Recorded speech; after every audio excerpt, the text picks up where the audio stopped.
What's up, yo, everyone? Carl Loyola again. Welcome to the Pageant Passion Podcast. Grounding Conversations. This is your ultimate podcast for all things pageant. Siyempre pa si TikTok Pageant Guru, Carl Loyola. And I'm your TikTok Pageant Guru, TikTok Pageant Guru, TikTok Pageant Guru, Carl Loyola.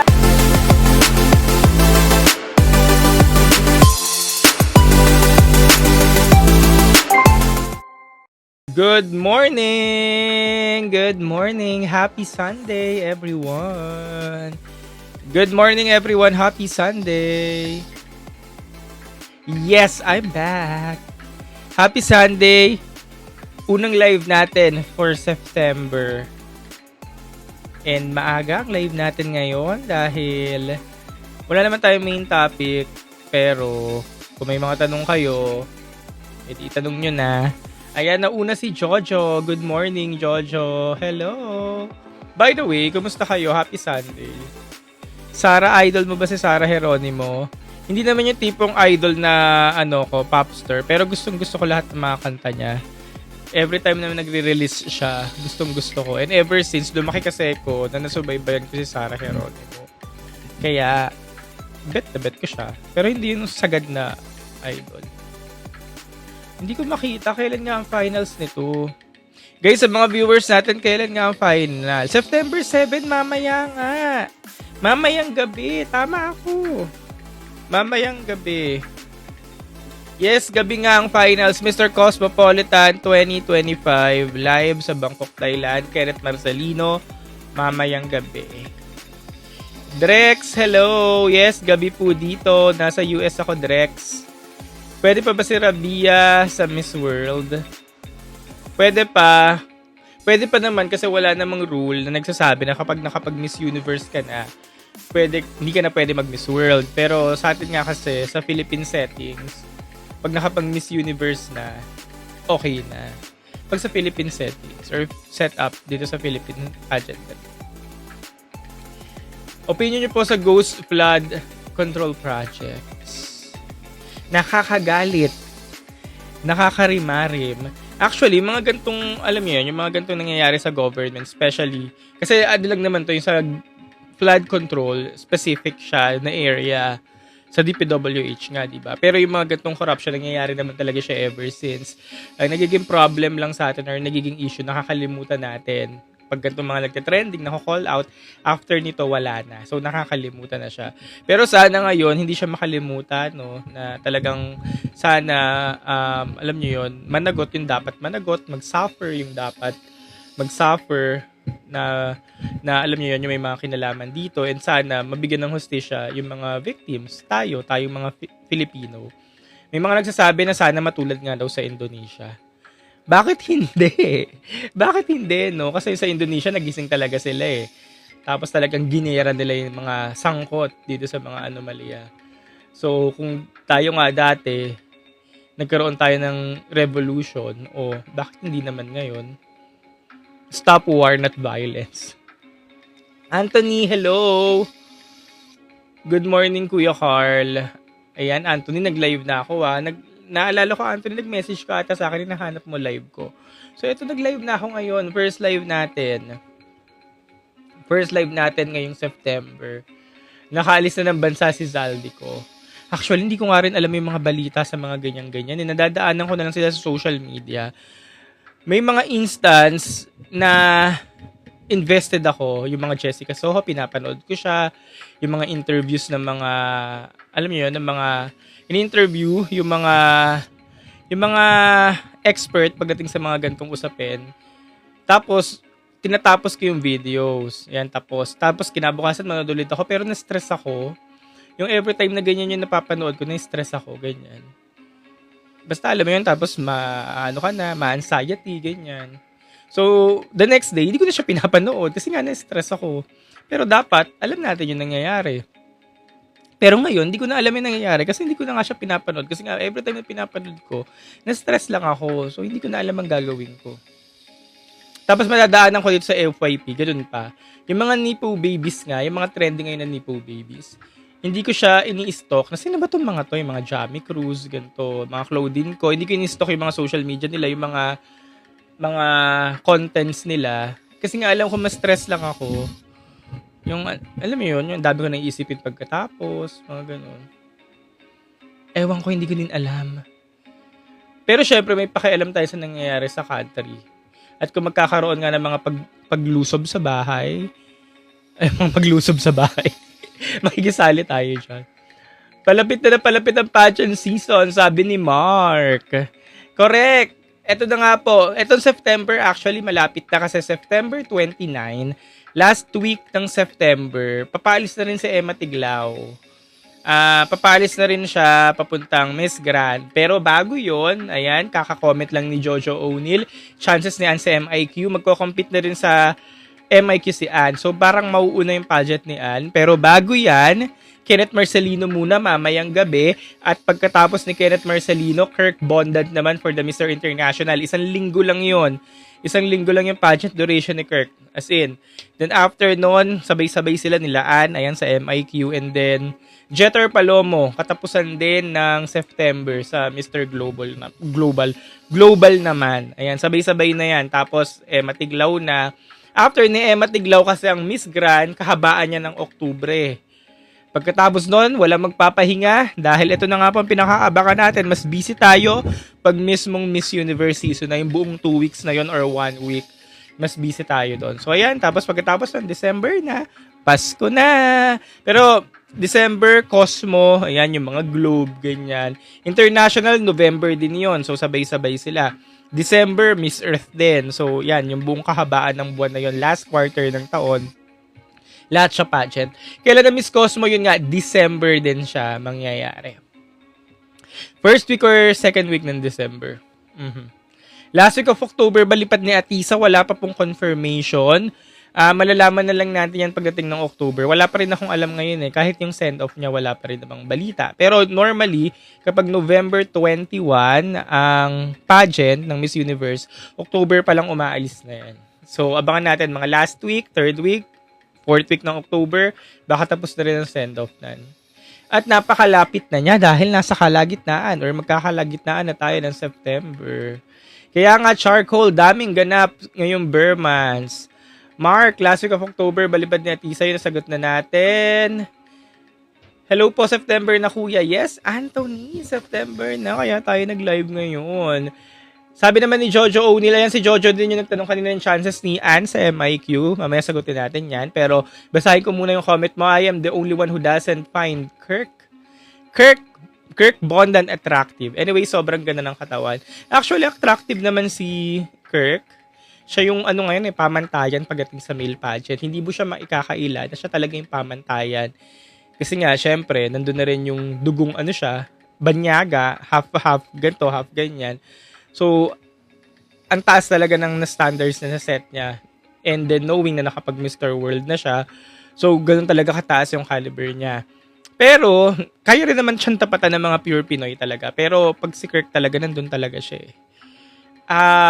attractive in what sense? Hindi mo siya na-find na attractive in what sense? San ba? Physical? Or naiirehan ka ba? Ganyan. Pero minsan, may time talaga na nakakaano siya, intimidate. Kasi ilang beses ko na siya nakasama sa mga press presentations, mga ganyan. Nakaka-intimidate siya pag hindi mo siya kilala.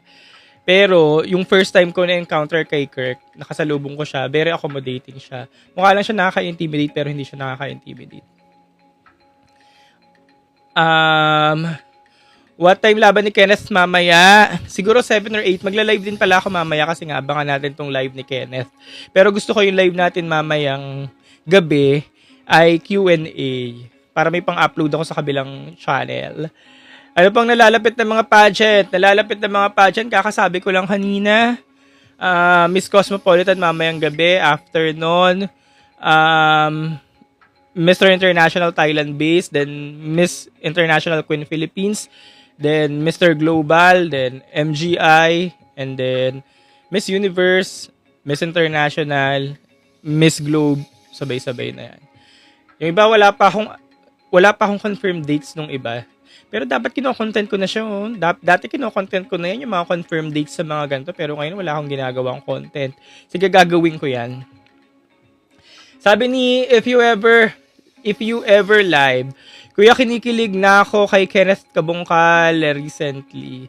Kenneth Kabungkal, si Mr. Supra. Hindi Kenneth Marcelino, ah. So, ano ka na, no? Na-fall ka na rin kay Kenneth. Actually, si Kenneth Kabungkal, habang tumatagal, na nakikita mo siya dito sa social media. Kasi sa mga TikTok, nakikita ko kasi mga TikTok niya ngayon. May in love ka talaga kay Kenneth. Talagang madadala ka sa ngiti ni Kenneth. Yung ngiti kasi talaga niya yung nakaka-in love. Ron, ang pogi niyo po. Thank you so much. John Ray ng Tiara Holics. Ama na. Hello, John Ray. See you. See you sa susunod na mga ganaps natin. Do you think handa na si Atisa? Sabi naman ni King. Handa na. King, sa tingin mo ba? Ikaw ba, King? Kung ikaw ang tatanungin ko, handa na ba? Handa na o hindi pa? Sabi ni Sway Mark, sa inyo po sa preparation ni Emma, hindi ko din po alam kung anong preparation ang meron siya, pero isang buwan na lang. Kasi paalis na rin to ng last week ng September. So, kung ano mang preparation ang ginagawa niya, hindi ko alam. Pero, parang nahagip ko na sabi nga niya, pagtungtong pa lang niya ng Thailand, ayan, talaga magpapasabog na siya. Hindi ko alam kung anong pasabog. Hindi natin alam kung ano bang pasabog ang gusto niya ipakita. Tapos kung parang nahagip niyo din yung parang advice sa kanya ni CJ na everyday daw dapat pagbababa lang niya ng Thailand, pasabog na talaga. Hindi daw pwedeng know when to pick. Kailangan palaging may bala. And, ano ba sa tingin nyo? Feeling nyo ba kaya ni Emma gawin yun? Na paglapag pa lang ng Thailand ay pasabog na? Hindi ko na nga siya ngayon nakikita sa social media. Nakikita ko lang yung mga appearances niya sa mga brands. Pero, kung ano yung ginagawa niya, wala na rin. Nagtatago na din. Sa ano na lang, sa September na siguro natin makikita. Kahit yung mga live niya dito everyday na nagme-makeup siya sa TikTok, wala na rin ako makita. Kaya ni Emma yan, sabi ni Mark. Totoo, naniniwala naman ako kasi nga, siya si Emma Tiglao. Swaymak! Posible ba back to back? Posible basta wala siyang makakatapat. Na alam niyo yun, yung makakatapat na parang si Rachel Gapta dati na nakita ni Uncle si Rachel Gapta at nakita natin talaga na sindak tayo. Yung ganung eksenang walang kasindak-sindak. Kung feeling natin siya na yung kasindak-sindak, makakaya niya yung back to back. Pero hindi ko pa alam yung ibang mga candidates ng Miss Granda. Kasi hindi naman ako yung mahilig talaga na hindi pa nag-uumpisa. Tinitingnan na sa mga pages nila yung mga representatives. Nakikialam na lang ako, nakikitingin na lang ako pag mismong competition na, pag nagdadatingan na. Tapos doon mo na kasi siya mafe-feel kung feeling mo, malakas tong candidate na to yung mga ganun. Pag mismong nasa venue na, doon mo mafe-feel yung arrive na tinatawag yung presensya kapag mismong pageant yung duration ng pageant na or yung contest mismo. Malakas ba Venezuela sa Miss Universe ngayong taon? Malakas lang ang pangalan niya kasi Venezuela siya. Pinag-uusapan siya kasi Venezuela siya. Pero yung kalibre na tinatawag, hindi ko pa masasabing malakas. Di ba sabi ko nga nung last live ko, Thailand versus Philippines so far. Ganyan. Ito naman, Joy Barcoma naman. Malakas po ba laban ni Joy Barcoma Makudayon? Ito naman yung malakas ang kutob ko na kayang umabot sa top 4. As in, parang solid na yan sa top 4. Joy Barcoma pagdating ng Miss Earth. Dun sa apat, Miss International, Mirna Esguera, Miss Universe, Atisa Manalo, Miss Grand International, Emma Tiglao, and then Miss Earth, Joy Barcoma. Si Joy Barcoma naman yung mukhang malakas ang chance ang talagang hanggang dulo na andyan. But let's see. How about Vina of Indonesia? Hindi ko rin po siya kilala. Naririnig ko lang ang pangalan niya. Vina ba yun? Yung nagtitrending ngayon sa Indonesia. Naririnig ko lang yung pangalan niya pero hindi ko pa siya nasisilip. Kung paano yung movement. Nakikita ko yung pictures. Pero yung in motion, hindi ko alam kung paano. Tsaka wala pa namang kinokoronahan sa Indonesia. Wala pang official representative ang Indonesia. Kaya hindi pa rin naman sure kung yan yung lalaban sa Thailand. Sabi naman ni Kylo, parang nawala yung ingay ni Atisa, no? Okay lang yon actually, na hindi siya napapag-usapan. Paano bang nawala ang ingay? Actually, nandun pa din eh.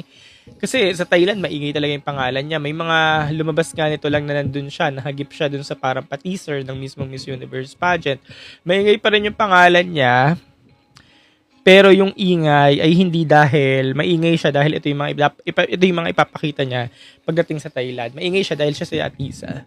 Pero okay lang 'yon kung feeling mo hindi siya maingay, okay lang 'yon. Mag-ingay na lang siya pag mismong ano na, yung paglapag niya ng Thailand, yun yung kailangan.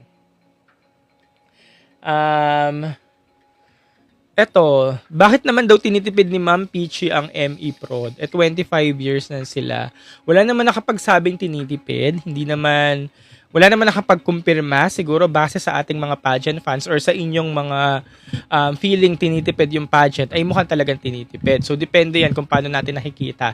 Pero feeling ko hindi naman siya tinitipid. Ang akin lang, siguro kung hanggang doon lang ang kaya ng pondo, baka hanggang doon lang talaga.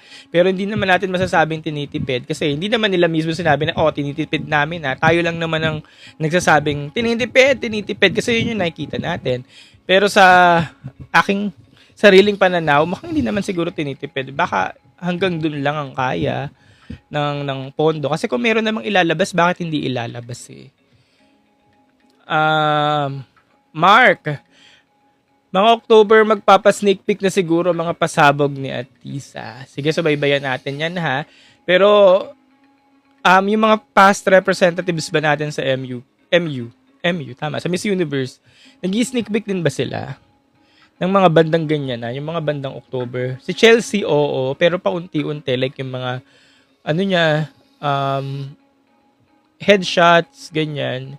Oo, paunti-unti nag-sneak peek. Sige, abangan natin yan sa October. Eto, sabi ni Rain, anong say mo kay Cote d'Ivoire? Ay, eto, sa pagdating sa Miss Universe, Cote d'Ivoire, parang isa siya sa babantayan mo ngayon. Actually, may isa pa si Guadeloupe. Cote d'Ivoire, tsaka si Guadeloupe. Ayun yung mga bansang parang hindi kilala, pero parang pagdating sa Miss Universe, kinaabangan mo sila kasi may something ata sa candidacy nila na special na abangan mo talaga pagdating sa Miss Universe pageant. May isa pa, si Palestine, silang tatlo, yung mga unusual na country. Tapos aabangan mo nga yung Miss Universe pageant kasi may something nga na special sa candidacy nila. Again, Cote d'Ivoire, Guadeloupe, and Palestine. Palestine? O, basta yun, Palestine. When po Miss Cosmo, December. Enitos kay Emma, yan, lagi na natin sinasagot yung Enitos kay Emma. Basta naniniwala rin naman ako kay Emma na kaya niya yan. Hindi naman ako nag-expect na mataas. Basta makapasok na sa semis, okay na yon. Kung top 5, bonus na yon. Kung makakrown, lalong bonus. Kasi nga, nandun pa rin naman ako sa idea na ang hirap ng back-to-back pagdating sa MGI.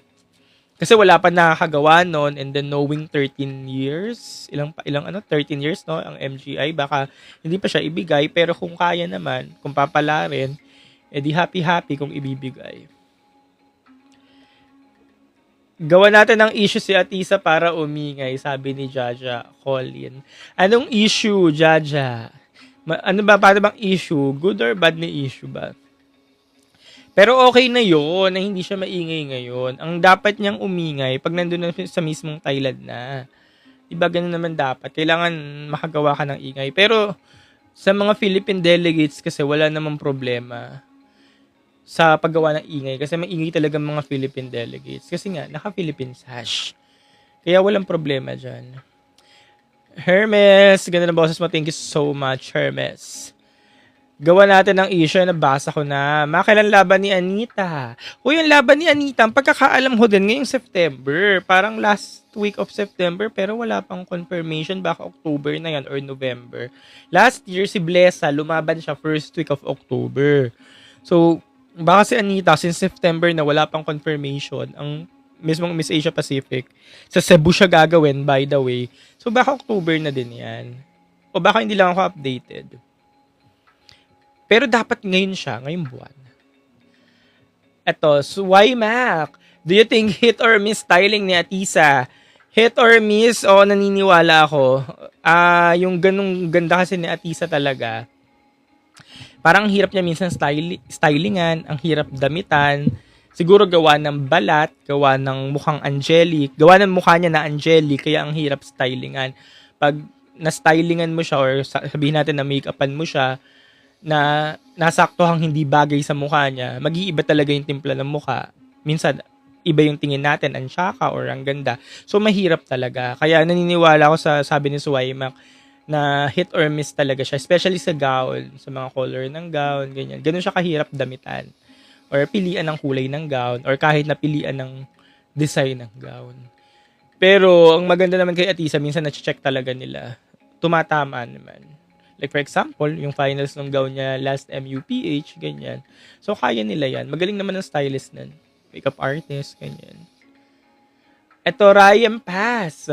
Carl, thoughts mo sa bagong Miss Baguio? Eto, napanood ko siya kagabi. Actually, parang feeling ko ito yung weakest. Hindi naman sa pag-aano, weakest na batch ng Miss Baguio. Pero, yung nakaronahan, sobrang Miss International. Yung ganda, actually. Miss International prototype. Pero baka naman yung nakita ko siya, di sabi ko baka weakest batch to. Sabi ko, ano ba yung weakest batch? Sobrang Miss International ng Miss Baguio. Pero baka naman pagdating ng Miss ng MUPH, kasi siya atang lalaban sa Miss Universe Philippines. Baka naman pagdating sa mismong Miss Universe Philippines, baka naman mag-iba yung paningin natin. Or especially ako, mag-iba yung pananaw natin. Baka lang mabago, ganyan. Biglang maging high caliber, ganyan. Maganda siya, as in maganda siya. High caliber pa rin kasi nga Baguio, di ba? Pero very Miss International talaga yung prototype niya. Pero yun nga, sabi ko nga, baka pagdating next year, mag-iba yung pananaw natin, biglang magulat tayo.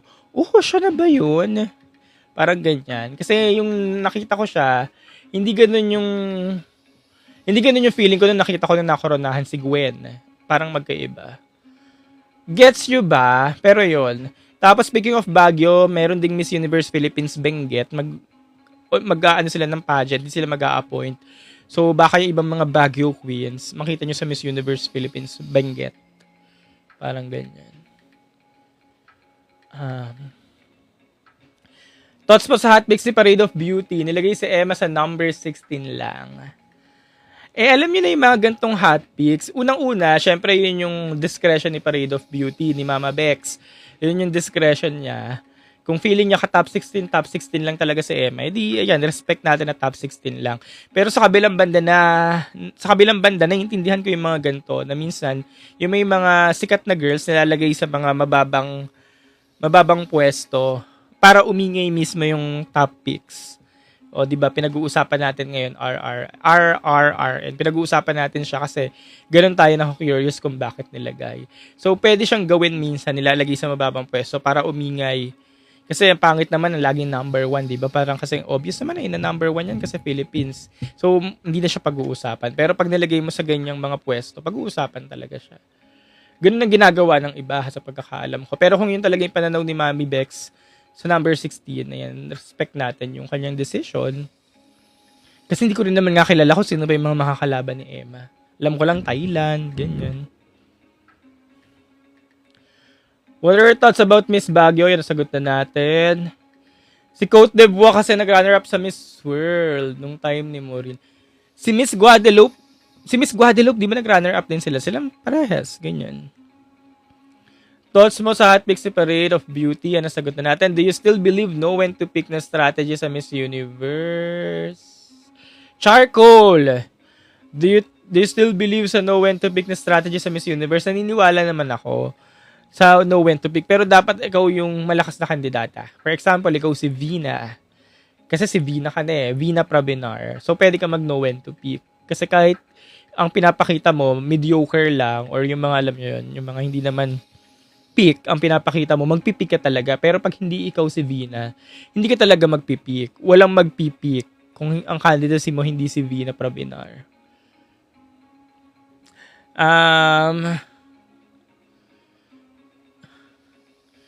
Greatest threat ni Emma sa MGI.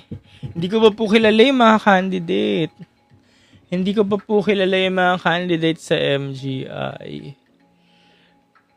Kasi minsan, yung mga kalaban kunyari ni Emma, makikita mo sila sa social media nila.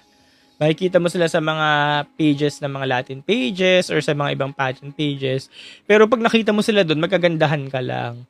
magagandahan ka, pero hindi mo pa mafe-feel yung momentum na parang ang lakas niya. Mukha siyang MJ, hindi mo pa mafe-feel. Mafe-feel mo siya pag mismong pageant na, yung kahabaan na nga ng pageant, tapos sama-sama sila, doon mo mafe-feel. Yung tinatawag nga na winning aura, winning glow, ganyan, doon mo sila mafe-feel. Ganun yung na-feel ko kay India dati.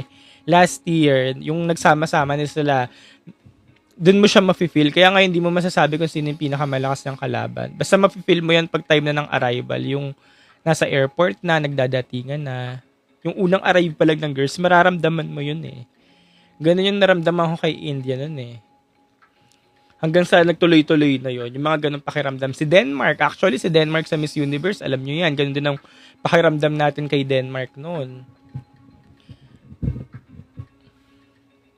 Kuya, feel mo lang kulay ng gown ni Atisa. Baka yellow, white, or pink. Doon lang yan maglalaro. Yellow, white, pink, ganyan. O baka lavender, ganyan. O baka rainbow color. May update na ba sa Miss USA? Wala pa po. Wala pa. Baka November, no? Naalala ko dati November 29 nag-Miss USA. November 29 ba yun? Tapos after 2 days, lipad agad yung nanalong Miss USA. Yung taga Kentucky. Manood po ba kayo sa Thailand ng laban ni Atisa? Hindi po, Hermes. Buo ng aking loob. Nandito na lang ako sa Pilipinas magla-live. Your thoughts sa ongoing Mr. Cosmopolitan sa Bangkok? Mukhang kayang-kaya ni Kenneth. Mukhang kayang-kaya ni Kenneth manalo mamaya, actually. Unang-una, nakita nyo naman yung mga kalaban niya. Mukhang kaya niyang sikuhin lahat yun. Mukhang siya naman yung stand out. Pangalawa, Philippine Sash. Pangatlo, mukhang binuhos naman na lahat ni Kenneth. Ultimo talent niya. Yung talent competition niya, ginalingan niya. And sobrang stand out siya. Physically, ganyan. Madaling i-market si Kenneth. Bata. Ganyan. Ganda ng physical. So, parang kayang-kaya ni Kenneth yan. Tsaka wala pa nanalalong Pinoy sa Mr. Cosmo. Kaya mukhang kayang-kaya niya mamaya. Baka dun sa 3 nag-press con nung last week, baka siya ang unang makakorona. Or sa roster ng 2025 Mr. Pilipinas Worldwide ngayon, baka siya yung unang kumorona.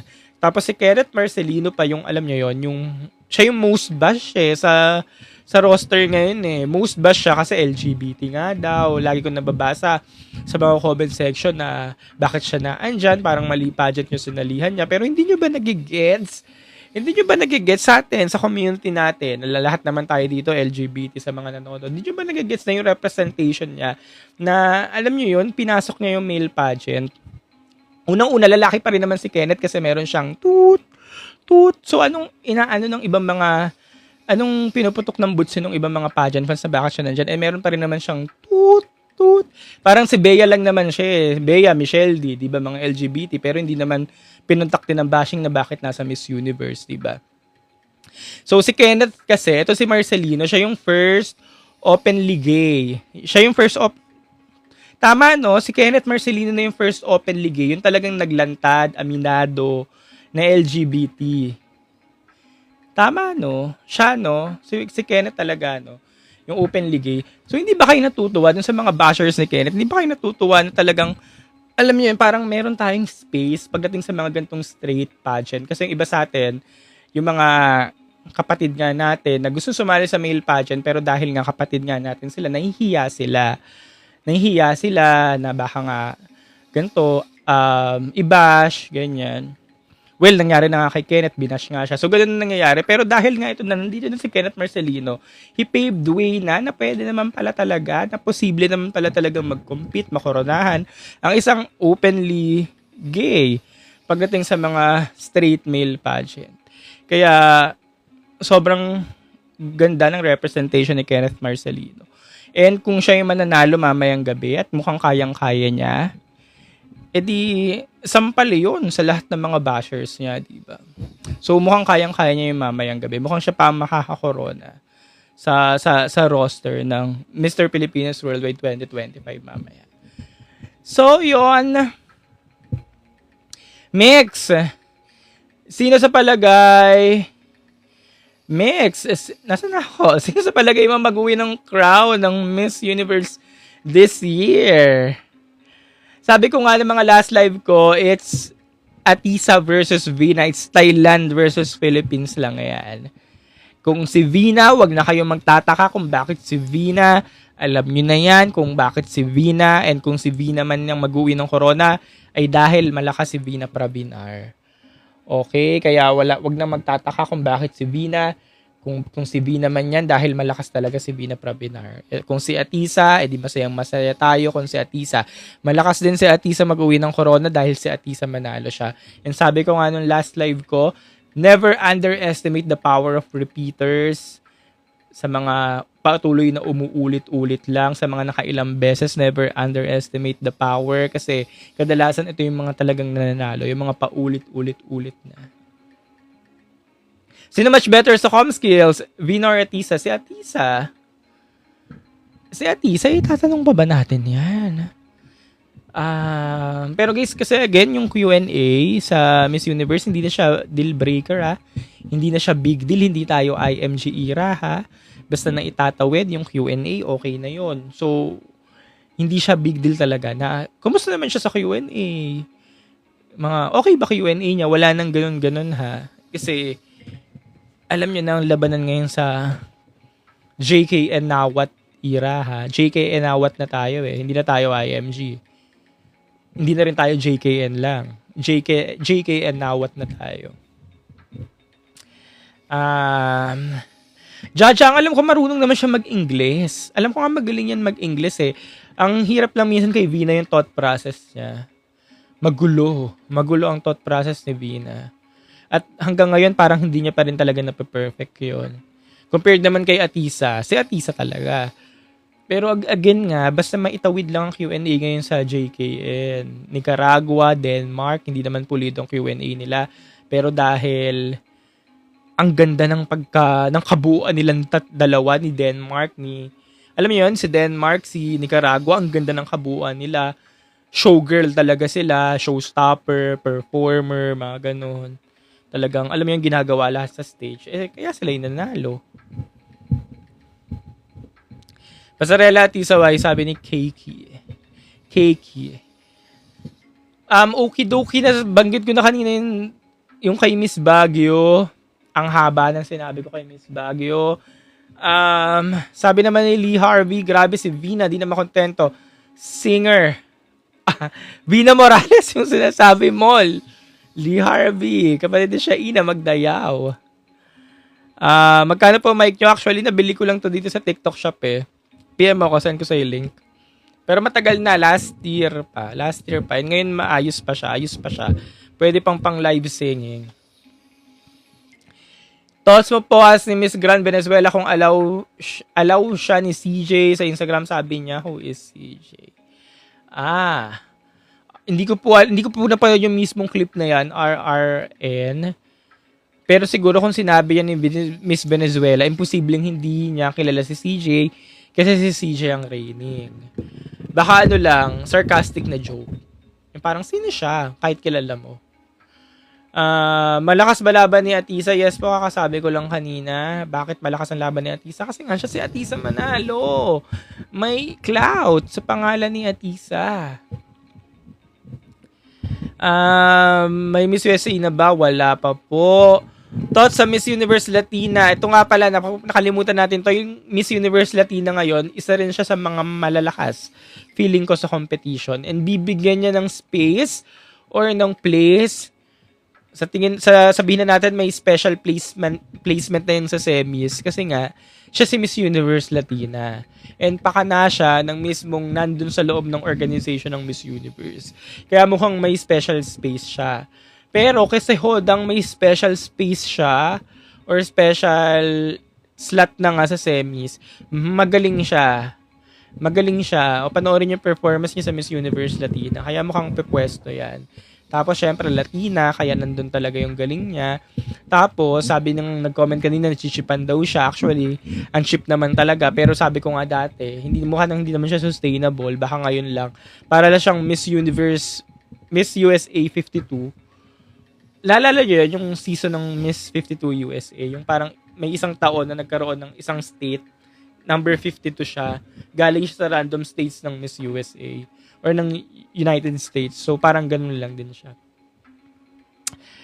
Um, Sana may alarm sa prod ng MGI. Alarma. Anong alarma? Alarma. Kanta ba yung sinasabi mo? Anong pamagat ng kanta yan? Yung alarma. Yan, kumanta na tayo.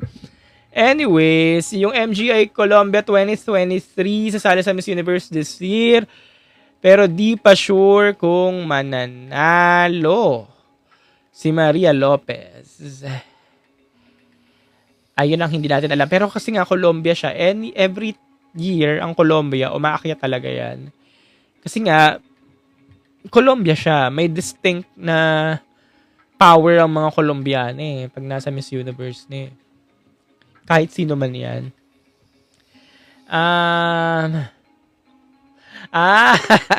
Hindi ako updated, Kinan. Yung ginawa yun ni Mi kay Emma, yung nasa gay bar siya, yung alarma. Hindi ako updated. Hindi ko rin alam kung ano yung ginawa niya. Eto, lagot si Miss Grand Venezuela kay Nawat. Di niya kilala si CJ. Baka nga eksena lang ni Miss Venezuela, RRN. Baka naman kilala niya talaga. Ano lang, yun nga, sarcastic lang. Do you think Atisa would win? Hindi pa po natin masasabing top crown, pero kayang mag-semis, kayang pumwesto ni Atisa. Toss niyo po ba kung malakas ang laban ni Kenneth Marcelino sa Mr. Cosmopolitan? Sabi naman ni Pageantry Major, nasagot ko na yan kanina. Ang haba ng litanya ko kay Kenneth, opo, malakas na nanalig akong kaya makuha ni Kenneth ang corona or ang titulo mamaya. Kasi marami kong in-enumerate kung bakit 1, 2, 3 yun, ang dami. Kaya mukhang siya na yan. Happy 10k likes. Yes po, palike naman po. Kaya sa mga hindi pa pala nagpa-follow sa akin, again, follow my TikTok account, Carl Loyola. And syempre, YouTube, Carl Loyola. I-like nyo na rin yan at mag-subscribe na rin kayo kung hindi pa kayo nakaka-subscribe. Ito, MX, Senfa, Waranghan ng Thailand Manifest. Ay, actually, ito si Engfa. Mukhang siya na. Mukhang siya ang susunod na Miss Universe Thailand. Pero bakit MX? Bakit gusto mo siya makita sa Miss Universe Thailand? Kasi ako, hindi ko na siya nakikita pa para mag-compete sa mga international pageant. Hindi ako nalalakasan sa kanya.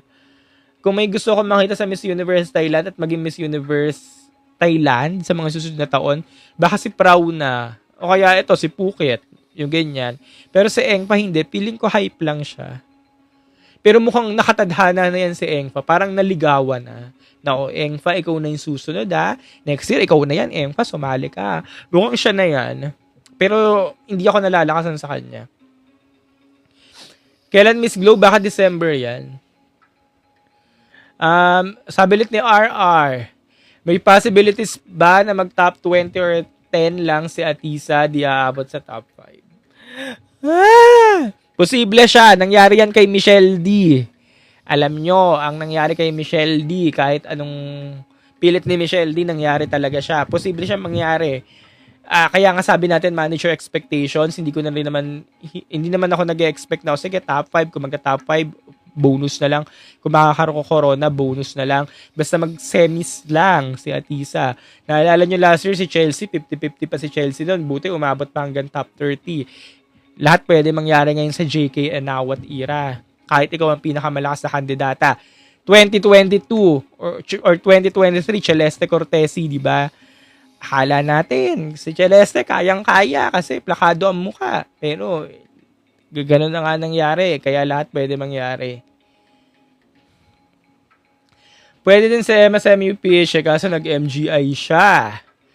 Sabi naman ni Mix. Actually, pwede naman. Pero parang ayaw ata ni Emma. Kaya parang ilang beses din niya nag-urong sulong. Dapat talagang sasali yan ng MUPH Pero ilang beses siya talaga nagba-back out. Parang may nag-hold back sa kanya. Siguro ito talaga yung tamang avenue, pageant para sa kanya. Kaya ito yung tinuloy niya. Mas kinakabahan ako dun sa Miss Universe Venezuela 2025. Ang ganda. Ang puti. Englishera din, sabi ni Kin Antot. Huwag kayong kabahan sa mga Venezuelans. Nakakakaba lang sila kasi mga Venezuelan sila. Nakasuot sila ng mga Venezuelan sash. Pero kung titingnan nyo yung ibang mga candidates, lalo na ngayon ang ang parang ang trend ngayon, nagko-corona sila ng mga unknown countries or yung mga hindi pageant countries. Mas nakakatakot yung mga gantong mga bansa, yung mga hindi pageant countries. Pero talagang umaariba pagdating ng mismong competition. Ito, sabi ulit ni RR, isang slot na lang sa top 5 ang naiwan. Si Thailand, Philippines at Latina. Sino ang papasok? Di Thailand na yan. Thailand na yan. Pababayaan ba ng sariling atin ang ating kababayan? And parang simula na nag-JKN, siguro 2022 lang sila pumalya, na nagpasample lang muna ang JKN na okay, hindi natin ipapasok ang Thailand para hindi tayo masilip. Pero after that year, ang Thailand, si Antonia, si Opal nasa top 5 na talaga sila. Though hindi naman natin invalidate yung kakayahan nila kasi top 5 naman talaga sila. Pero talagang lagi sila nandyan. Hindi sila pinababayaan. Sa JK, nag-crown na ng America at Europe, either Asia or Africa na this year. Actually, Jaja Colin. Kaya malakas din ang alam niyo yun,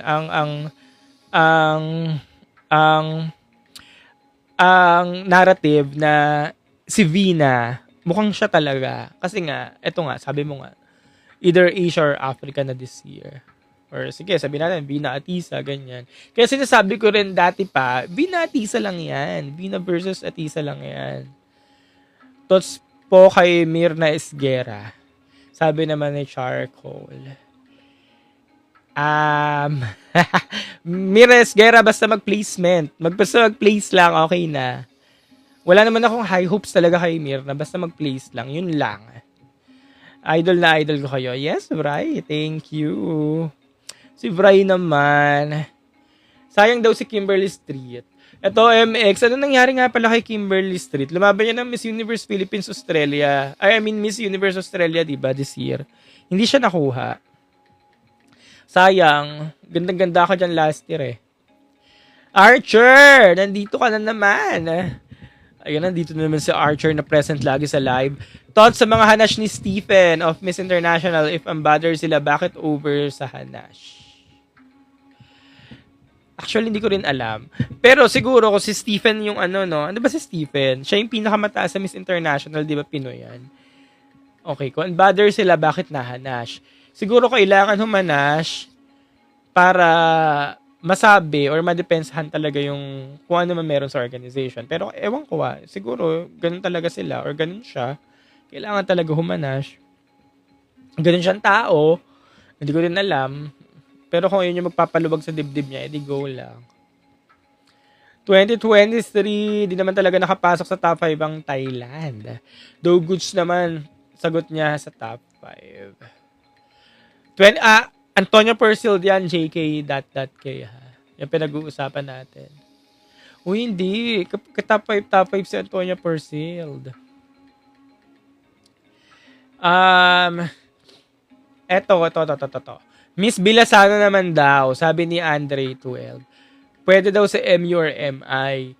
Ang MI, hindi na siya pwede kasi parang nag-overage na ata si Isabel Bilasano. Nakita ko rin ng isang post ni Isabel Bilasano sa TikTok, dito sa TikTok content niya, na parang ang greatest multo niya ay ang MI crown kasi parang yun talaga yung goal niya. However, hindi na siya pwedeng mangyari kasi nga gawa ng age.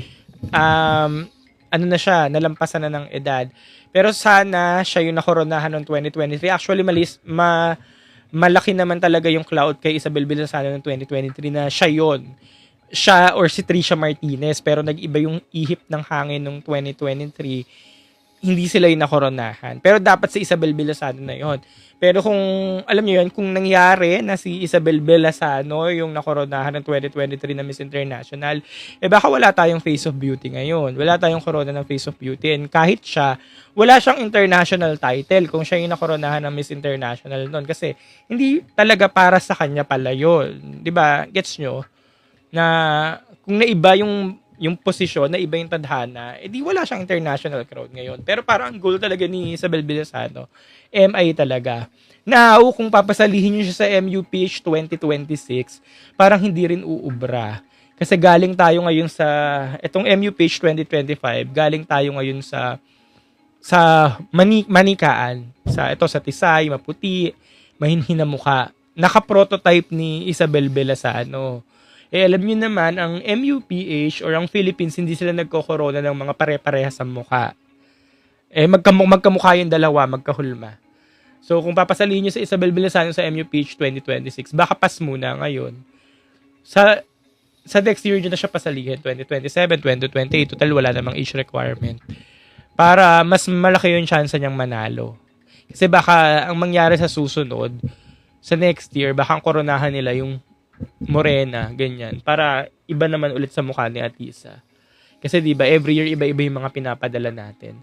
Yun yung strategy ng Philippines every year. Iba-iba yung mukha. Iyon. Grabe sa Thailand, baka 3 major crown na daw. Uy. Naniniwala ko na sa Thailand, Miss World and Miss Universe, ano yung isa? Ano yung isang major crown? Pero parang kaya nila talaga yung yung Miss World, Miss Universe ngayong taon ng Thailand. Hindi naman kasi major ang grande. Major siya pagdating sa mga pageant fans. Major siya pagdating sa atin, fiesta.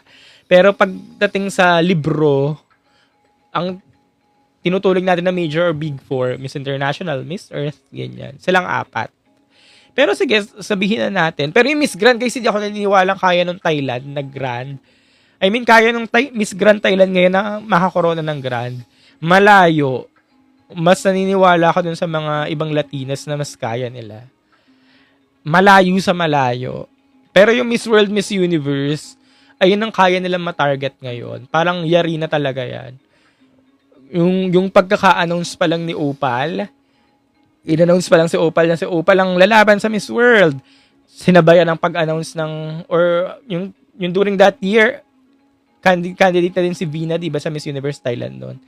Basta yung pag-announce nilang dalawa, parang natunugan mo na eh. May may ilaw na dito, mayroon taling. Alam mo na mangyayari. Parang silang dalawa na talaga nakatadhana eh. Kaya wag na kayo magtataka kung yun yung mangyayari. RR ulit. Thoughts mo sa Okada daw ang Miss Earth. Kung ayun lang ang kaya ng budget. Ako wala akong problema sa venue. Actually, hindi ko alam. Hindi ko alam bakit ang laki ng problema ng mga pageant fans sa venue. Hindi ko alam ano bang gusto nyo mangyari kasi lumaki kasi ko. Ewan ko siguro iba-iba lang tayo ng generation. Ang kinalakihan ko kasi na pageant, nanonood ako ng pageant, sumusubaybay ako ng pageant fans ako na wala kaming paki sa venue. Basta nanonood kami. Actually, mga production, wala kaming paki sa ganyan. Lumaki ko, bata ako, elementary, nanonood kami na wala kaming paki sa organization. Basta nanonood kami, makikita namin yung kandidata, magpapakilala sila, pipiliin yung semis, may mananalo, aabangan namin yung mga nanalo every year. Kaya habang tumatagal, nagko-content na ako, sabi ko, ba't nagiging big deal ang production ngayon? Stage, yung mga LED, yung mga ilaw. Kasi dati hindi talaga namin pinapakialaman yan.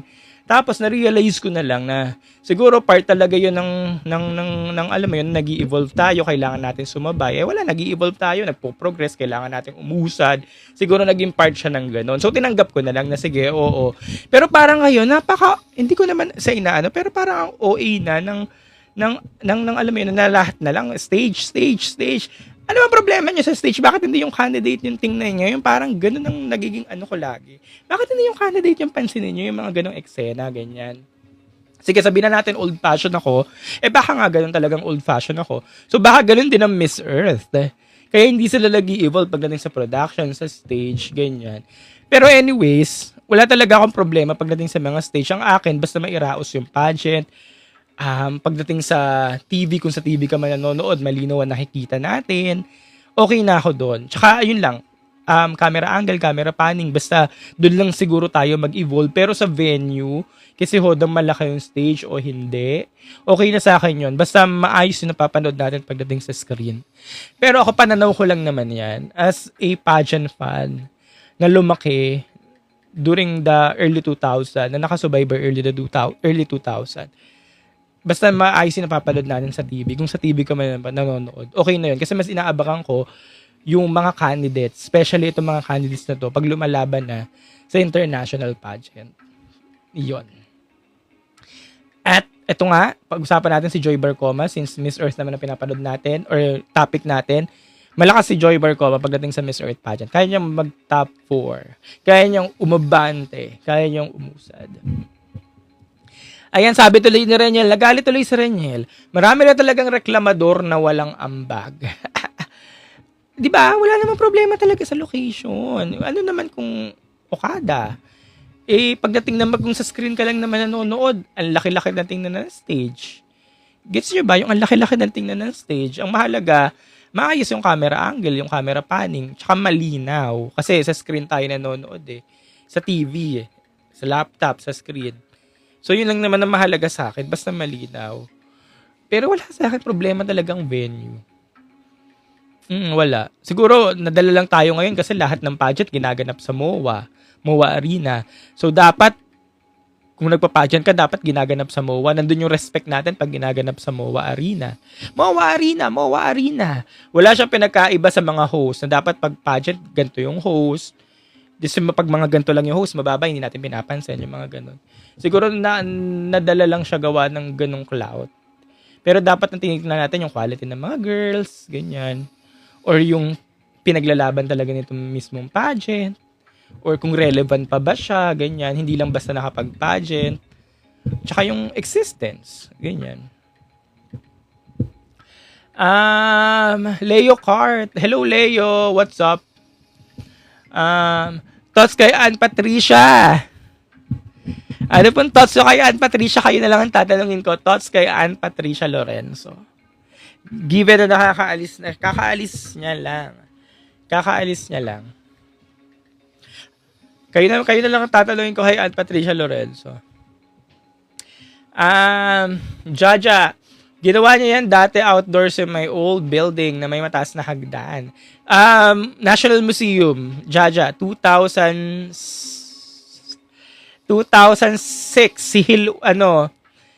si Chile ang nanalo, Hil Hernandez, one of my favorite Miss Earth, Hil Hernandez of Chile.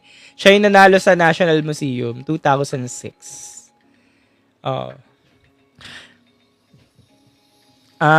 So far, who do you think will penetrate sa MU stage between Atisa and Vina? Based sa national performance. Based sa national performance daw, sabi naman ni JC, kapag babasehan daw natin ang national performance, sino daw ang penetrate, Vina or Atisa? I'll go for Vina. At yun yung kailangan talaga i-take note ni Atisa. Ganun kalakas yung appeal ni Vina. Ang pinag-uusapan natin dito yung appeal yung appeal sa stage. As in, wow! Yung ganang wow factor, ganun ang pinag-uusapan natin dito hindi pumasok sa top 5 yung mga sikat na candidate sa Mandirigma. Eto, Jaja Colin. Hindi pumasok sa top 5 yung mga sikat na candidate sa Mandirigma. Siguro nandun na tayo ngayon sa era na dapat talaga hindi natin, alam niyo yun, hindi natin lagi tinitingnan itong mga sikat na candidates na to. Na, yun nga, hindi araw-araw Pasko. Na darating ang time na, ito, katulad nito Miss Mandirigma, na may mga aangat na iba. Well, kung hindi man pumasok tong top 5 na to, yung mga sikat na candidate na to, hindi pumasok sa top 5, ay dahil mas may umangat sa kanila. At nakita nyo naman yung mga pumasok sa top 5, di ba? Deserve naman. Especially yung nanalo, yung tiga Tarlac. Di ba yung nanalo dito, yung tiga Paniki Tarlac? Deserve talaga nila. So, kudos sa organization dahil hindi sila nagpapadala sa hype, sa clout, hindi porket sikat yung girls. Titingnan nila dahil sa kasikatan. Nagbe-base talaga sila sa mismong performance, sa mga pinakita nila. And okay lang din naman yun kasi ito namang pageant na ito ay wala naman nilalaban ng international pageant. So nagbe-base lang talaga sila dun sa anong pinapakita. Alam mo yun, ito talaga yung pinakita ng girl. Ito na yun. So dun lang talaga sila solid na nag-base. Kasi minsan ang nangyayari sa atin, kaya minsan nagpapadala naman tayo sa clout pagdating dito sa Philippines. Kasi nga, itong girl na papanalunin ay may lalaban ng international pageant kung saan yung clout na meron dun sa babaeng yon ay magbe-benefit naman pagdating dun sa international pageant na sasalihan niya. So okay lang yung ganon. Pero sa case kasi ng Mandirigma, parang pageant lang naman nila yan na wala namang lalaban ng international pageant. So okay lang naman yan. Kung ang binasehan talaga nila is purely performance ng mga girls. And, ano pa ba? give chance to others. Yung sinasabi kasi ng iba, give chance to others eh. Kung nag-perform yung 5 nandun sa top 5, bakit hindi naman pwedeng ibigay? ME yata was done outdoors multiple times na. Ay, opo. Ako si Kokoy. 2013 sa Alabang. 2006, yun nga, National Museum. Tapos 2013 sa Alabang, si Ali Henrich of Venezuela yung nanalo. So, 2 outdoor siya. Nanood po kayo sa MU Thailand? Hindi po. Miss Charm, Cyril Payumo. Actually, wala pang date yung Miss Charm. Sana matupad na siya or mangyari na siya ngayong December para hindi na nakastock si Cyril. Para alam nyo yun. Okay na tayo sa Miss Charm. Sana matuloy na siya. Jaja! Si Jaja nagsabi na wala daw nag-comment kay Patricia. Walang interesado. Actually, hindi naman sa pag-aano nire-respeto ko naman si Ann Patricia. Nanonood siya dito sa TikTok ko minsan. I mean sa mga contents.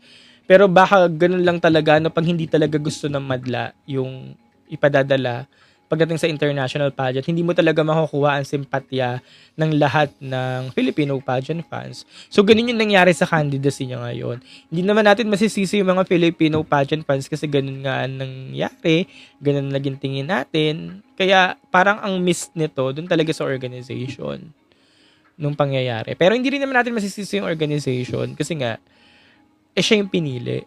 Alam niyo yun? Siya yung pinili tayo ay nakikinood lang naman. Di respeto na lang din sa organization tsaka dun sa representante natin. Pero malay mo naman, talagang ma-penetrate ni Patricia. Malay mo kakaganto ng mga pageant fans, siya pala yung naka-penetrate. Siya pala yung nakauwi ng pangalawang corona ng MIQPH. Thoughts mo po kay Bea Macleland? May content po ako. In-upload ko siya ng isang araw, Bea Macleland. Bea Macleland. Naniniwala ako kay Bea Macleland, kayang-kaya niya yan. Lahat tayo or karamihan ng mga pageant fans ang pulso ng masa during the Miss Grand Philippines pageant, it's Davao or Anita for the RHA. Parang halos walang nag-root kay Bea Macleland, pero ako isa na ako sa mga nakaka-feel na pwedeng si Bea Macleland, hindi dahil nga ang usapan ay binili na nila yung corona or may US visa siya, kundi parang siya talaga yung ilalagay sa RHA na eventually nangyari talaga. And kung si Bea man or bakit si Bea, dahil deserve niya, nilaban talaga ni Bea yung RHA crown, yung RHA spot niya. At di rin naman siya nalalayo sa mga prototype ni Diamante or ni Winwin, di ba? Halos magka-height nga lang sila ni Diamante. And kung clout man lang si Diamante, hindi naman ganoon kalakas ang clout last year, pero sa kanya binigay ang RHA. Same lang din sila ng clout ni Bea. Ganyan. So, ito dito ulit papasok na ito, lagi tayong tumitingin sa mga sikat na girls, kung sino yung pinag-uusapan sa social media, yun yung lagi nating niruroot. Yun yung lagi nating inaabangan. Like si Davao, kasi si Davao sumikat talaga yung social media. So, ever since na nag-spark yung name niya, na nandito siya sa pageant, ganyan, laging lahat ng tao naka-Davao. Wherein nandito pala si Bea na hindi natin nakita, na overlook, ganyan. Ito, dito ulit papasok na sabi ko nga, dapat talaga natin tinitingnan yung mga sikat lang. Kasi baka naman talaga si Bea nag-perform during that night, kaya sa kanya binigay yung RHA. Talagang, which is, talagang deserve niya kasi talaga nilaban niya. Ang gulo na naman ng train of thoughts ko. Anyways, kailan ba yung Miss Asia Pacific? Dapat ngayong taon. Malay natin mauwi ni Ann yung best in evening gown. Nakita niyo na ba yung mga kalaban niya? Hindi ko pa nakikita yung mga kalaban niya. Maganda si Ann. Actually, maganda siya. Maganda. Gandang-ganda nga ako. Di ba sabi ko nga ng mga nakaraang live ko.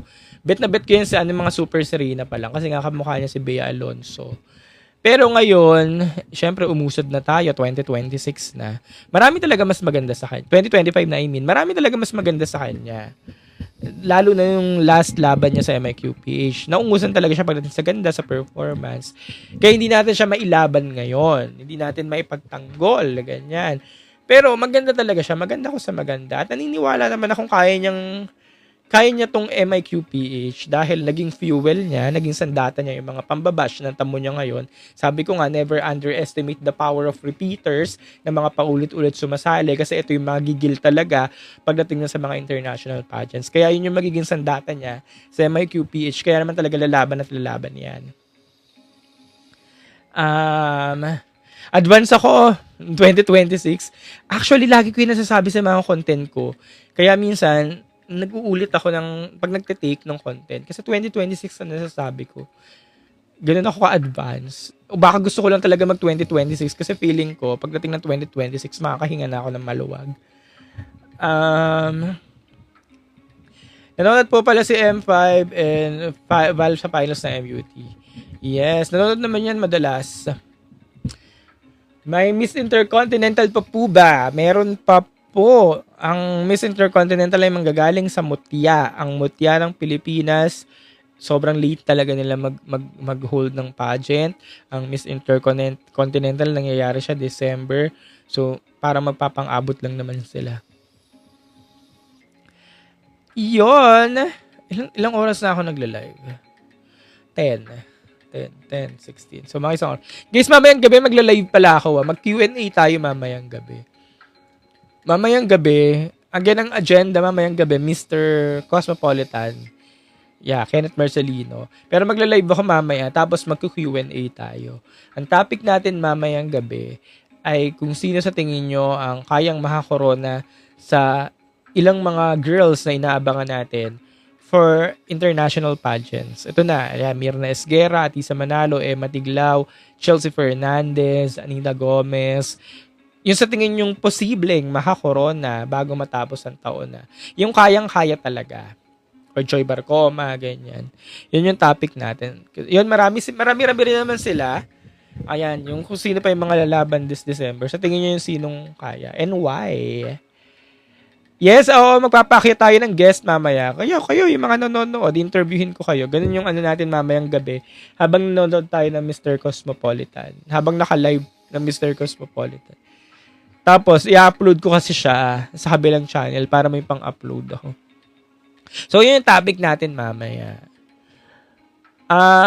Sige, basa muna tayo. Sabi ni Sugar, ME, ang dami ding malalakas. Ang dami yung time, no? Na Sugar, no? Talagang na-check mo na yung mga candidates ng ME sa isa, no? Talagang binisita mo yung mga profile nila, check mo talaga isa-isa, no? Wala kasi talaga akong time na, may time ka, pero tinatamad ka na bisitahin isa-isa yung mga profile nila. Patingin nga si Miss Denmark. Patingin nga si Miss Dominican Republic. Kung hindi mo sila mahagip, hindi mo talaga sila mahagip. So, wala, alam mo yun, tamad ako na magbisita ng profile isa-isa unless mismong pageant proper na nga. Tapos mako-curious ako. Sino ba tong maingay sa social media na to? Bakit ganon? Doon ko lang sila bibisitahin. Mag-stalk ako. Kasi ang ingay niya sa social media, bakit ganon? Doon lang ako time na mag-i-stalk. Ganyan. Eto, sabi naman ni Andre, Miss Cosmo Chelsea Fernandez, baka lutuin. Ano masarap na pagkakaluto kay Chelsea Fernandez? Actually, hindi rin talaga ako nag-expect kay Chelsea Fernandez kasi nga, ito nga, sabi mo nga, baka lutuin.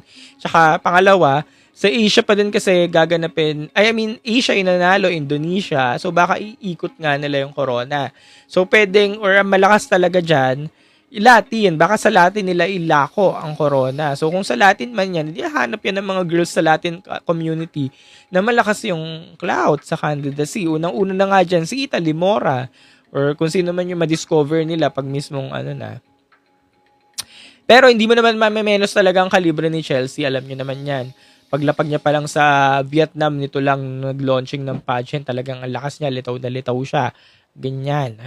Kaya hindi mo siya mamenos, pero yun talaga yung nag-hold back sa atin na alam nyo yan, si Bawang, baka malabo talaga sa malabo.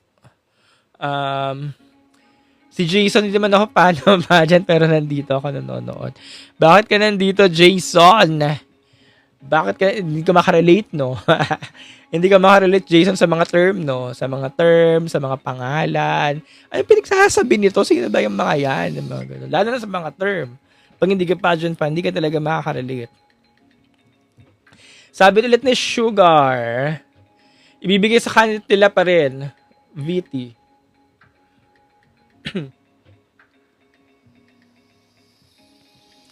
Sugar, ano yun, sugar? Anong VT? Thoughts sa styling ni Atida. Anong Atida? Hindi ba Atisa? Thoughts sa styling ni Atisa. May nag-comment kanina, hit or miss daw siya. Yun po yung sagot, hit or miss talaga siya. Kaya nasagot ko na rin siya kung bakit siya hit or miss. Kasi si Atisa talaga yung tipong mahirap stylingan, mahirap damitan, mahirap pilian ng kulay. Pero magaling ang stylist ni Atisa ngayon, kaya talagang tiwala tayo na kaya nila yan. Miss Cosmo po iluluto sa candidate nila, Vietnam is Vietnam. Actually, nun talaga nasira ang Vietnam tsaka si Bawang eh. Sana hindi talaga sila nagpa-obvious ng time niya eh. Pero guys, kung iisipin nyo naman talaga, dati mainit ang ulo natin na bakit hindi umusad si Atisa or kahit hindi man lang nag-top 2. Eh ngayon, alam na natin ang sagot. Alam na natin ang sagot sa mga tanong natin noon kasi nga, si Atisa pala magiging susunod na Miss Universe Philippines. At kung umusad si Atisa last year sa Miss Cosmo, di wala tayong Atisa ngayon sa Miss Universe Philippines. Never na nating makikita si Miss Atisa. Si Atisa manalo sa Miss Universe. Multo na talaga siya. Multo na talaga siya in Philippine pageantry. Yun pala yung sagot sa mga tanong natin. Kaya, wag na mainit ang ulo kay Bawang. Kaya wag na mainit ang ulo kay Bawang. Okay na yun. Ano na lang natin ngayon goal ay sana pumwesto ng mataas si Chelsea. Si Chelsea Fernandez. Kasi alam naman natin ang pwedeng ipakita ni Chelsea Fernandez, diba? Yun na lang. Sana pumwesto at hindi ma-underestimate ba yung term? Hindi ma-ignore. Hindi hindi ma-itchapuera si Chelsea Fernandez. Kasi alam natin yung kaya nitong ipakita eh. Sana kung kaangat-angat siya, kung walang mga elbow kay Chelsea, sana deserve niya yung pwestong mapwestuhan niya. Yun na lang yung i-wish natin. Ma-underdog. Ayun ba yung tamang term? Ano daw yung parang yung parang makawawa. Yung parang kawawa. Ganyan. Yung alam mo yung performer ka, pero ba't ganun? Nailtukuyo. Yung mga ganun. When Miss Asia Pacific, baka September. Sabi naman ni Andre 12, MMD Miss Grand. Guys, alam nyo ba, parang talaga, si MMD talaga, inantay talaga nito daw sa Miss Grand Philippines. Yun yung talagang chika talaga. Inantay daw talaga nito sa Miss Grand Philippines. Pero hindi daw talaga dumating. Kaya parang kung natuloy daw talaga si MMD nun, parang Emma Tiglaw versus MMD siya. Pero parang nagbago daw talaga yung isip. Kaya yun. Sinasabi natin, okay, MMD, pahinga ka na. Okay na yung Miss Universe. Pero baka posible talagang mangyari, no, na baka sa mga susunod na taon, baka may makita tayong MMD. Parang, parang planado siya na mag-grant talaga siya na hindi lang alam malaman kung kailan. Siguro baka pag maluwag na schedule niya, ganyan. But daw Bawang? Hindi ko din alam. Naririnig ko lang yan sa mga pageant fans. Pag nagbabasa ako ng mga comment section, Bawang ang tawag nila kay Minsan nga Doraemon pa eh. Bawang ang tawag nila kay Doraemon. Hindi ko din alam. Basta nakiterm lang din ako. Ayan, may mga nagsabi daw kanina ng mga term undervalued, underperform. Ayan, maraming salamat sa mga kinoment yung mga terms. Gazini naman daw for MGI, sabi ni Josh, 26. Let's see sa mga susunod na tao. Ito mga girls naman na nila rarally na to. Like for example, Gazini or Michelle D. Mukha talagang imposible na sa mga susunod na taon. Kahit imposible nating nakikitang imposible talaga sumali sila. Pero mukhang posible talagang mangyari siya. Kasi unang-una itong mga girls na to, pag nirally na talaga ng mga pageant fans, nakikisakay din eh. Talagang sinusunggaban. Kaya parang pwede siya mangyari talaga, no? Abangan na lang natin. Hindi pa naman confirm yan, pero abangan natin. Kasi nga sabi ko nga lahat posible talaga. Let's support Miss Cosmopolitan later. Yes, Sugar. Yun nga po. Kanina ko pang paulit-ulit sinasabi. Mamayang gabi, Mr. Cosmopolitan, Kenneth Marcelino.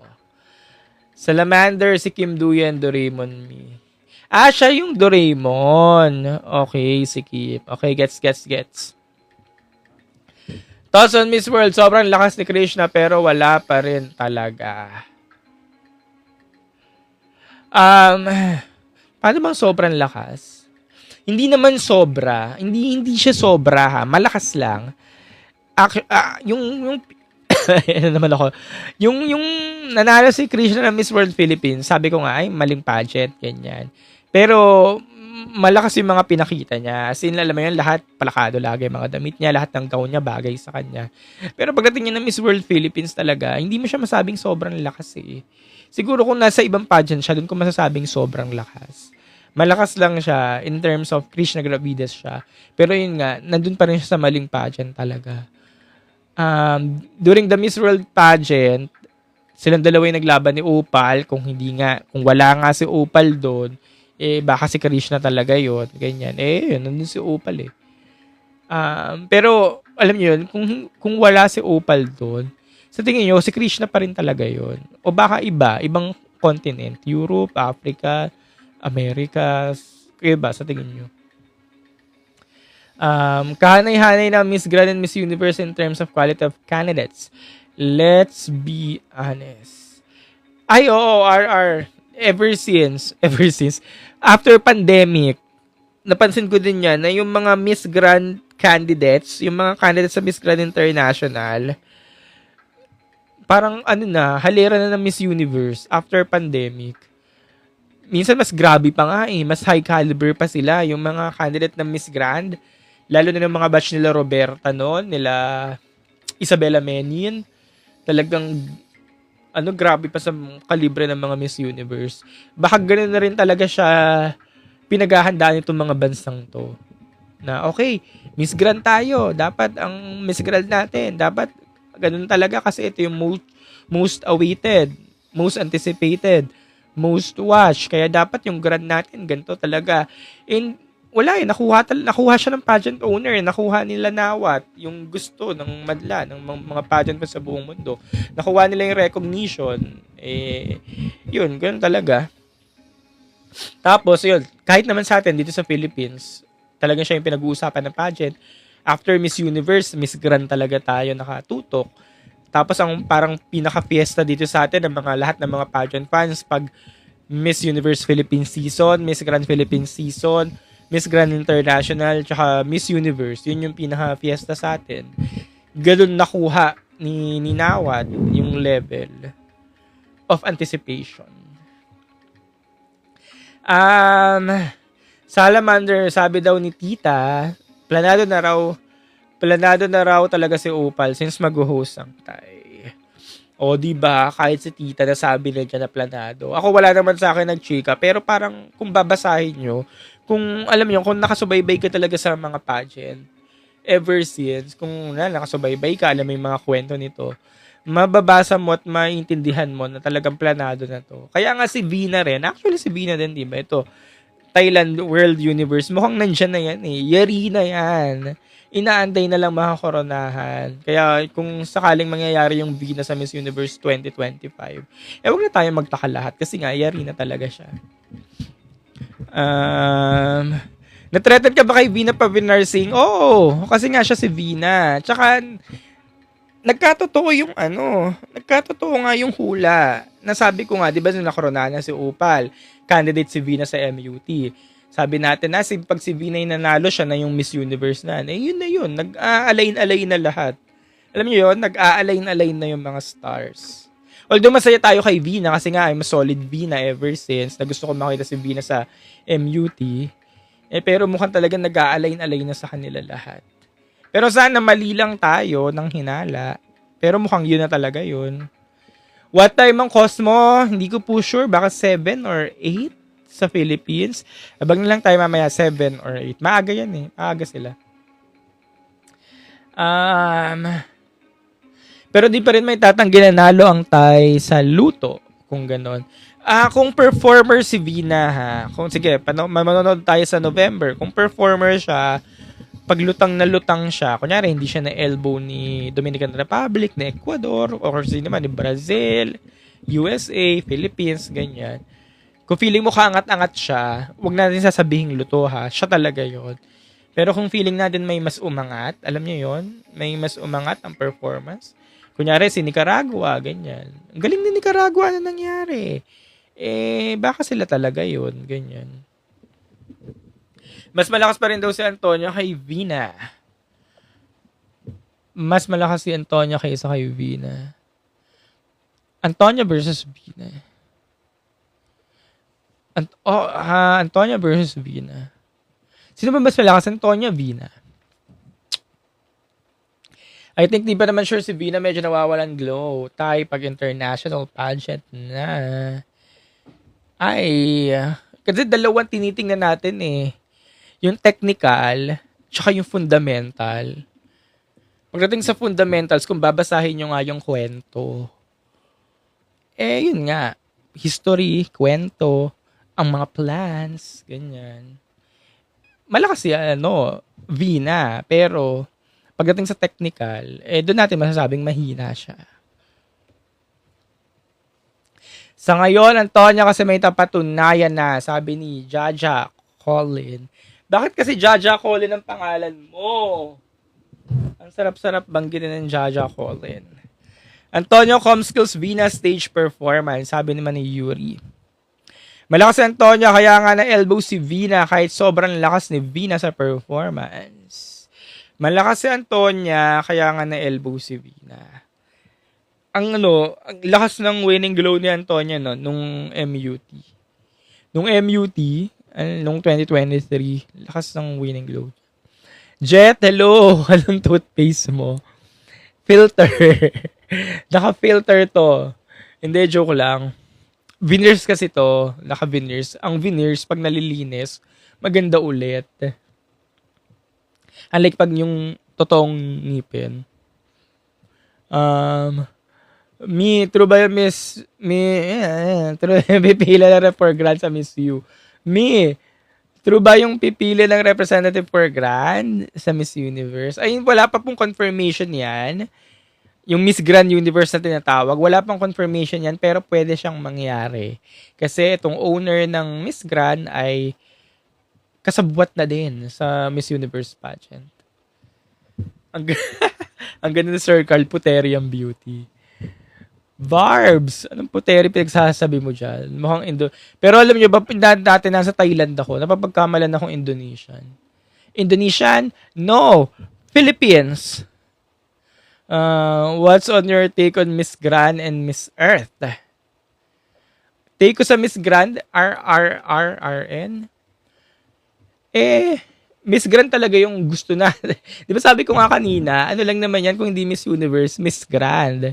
Yan lang talaga yung sinusubaybayan natin. Pagdating ng Miss Earth, tulog tayo. Nakikibalita na lang tayo pag may nanalo na. Ayun, Miss Earth, Miss Grand, Miss Universe lang. Mukha ka talaga Miss Poteri. Ewan ko sa'yo, Barbs. Sana may bumili ng MU ng Thai. Sana may bumili ng MU na Ditay. Sabi na, ako nga sana bumalik na lang ulit sa US eh. Mga US na businessman, ganyan. Para wala talagang kinalaman. Totally walang kinalaman. Mas masarap manalo sa ganun. Yung totaling walang kinalaman. Yung, alam mo yun, yung country nyo, ganyan. Miss Earth should step up. Medyo nawawalan sila ng audience. Though, maganda yung cause, sabi ni Kay. Yun naman. Pero mukhang hindi rin kasi sila nakikinig. Yung organization ng Miss Earth, mukhang hindi, parang wala na naman silang pakialam kasi sa ganyan-ganyan. Kaya okay na yun. Kumbaga, kung may susubaybay sa kanila, edi sumaybay na lang. Kamukha mo si Meiji Cruz. Ba't naman tayo napunta kay Meiji Cruz? Antonia won MUT because of her credentials as Miss Supra 2019. Doon 2023, bakit talaga hindi lang talaga, bakit hindi lang talaga siya bet ng TPN? Si Vina, bakit hindi lang talaga bet ng TPN? O baka nga talaga nag-perform si Antonia talaga noon. Well, tapos na naman yun. Ito na tayo eh. Yan na nga si Vina. Makikita na natin sa November. So, tapos na tayo. Huwag na natin pag-awayan. At least, dumating na yung perfect timing ni Vina. At baka si Vina pa nga yung manalo, diba? Imagine niyo kung 2023 nanalo si Vina. Hindi talaga siya mananalo kasi in 2023 kay Shanice nakatadhana. Bakit 2025 si Vina pala talaga magiging Miss Universe 2025? After 37 years, ibabalik niya ang corona ng Thailand or ang corona ng Miss Universe na Thailand. Siya ang pangatlong Miss Universe ng Thailand. Kaya, ano talaga nangyayari lahat pag nakadestin talaga. Everything happens for a reason. Ganyan. Ano pa ba mga quotes? Isaiah. Ano ba yung Isaiah 60:22? Tama ba? Ayun yung mga quotes. Kaya, yun. Sino top 3? Top 3? Sino top 3? Jet, may anak na ba si Vina? Wala po ata. Asawa lang. Pero, yun nga, na sila. Naghiwalay na. Ano skincare mo? Ano po? Nag-umpisa sa letter T. Charot. Hello, Glow. Nakakapag-English ba si Vina? Opo, nakakapag-English. Nakakapag-English siya, actually. Guys, again, lampas isang oras na ako. Mamaya, babalik po ako mga alas 7. Manonood tayo ng Miss Cosmopolitan. Yes, Rani, malakas si Kenneth Marcelino. Manonood tayo mamaya ng Mr. Cosmopolitan live sa Bangkok, Thailand. At the same time, magla-live tayo mamaya. Magpapakita tayo ng mga guest at magtatanong ako kung sino sa tingin nyo ang malakas na delegates, female delegates na sa tingin nyo malakas na mga corona hanggang matapos tong taon. So, pwede si Anita Gomez, Emma Tiglao, at Isa Manalo, Joy Barcoma, Mirna Esguera, at kung sino pa. So, ayun yung topic natin mamaya. Okay, so magpapaalam na muna ako kasi it's Sunday, 10:37 a.m. Yun lang, magandang umaga. Bye! Siyempre pa si TikTok pageant guru Carl Loyola. And I'm your TikTok pageant guru, TikTok pageant guru Carl Loyola.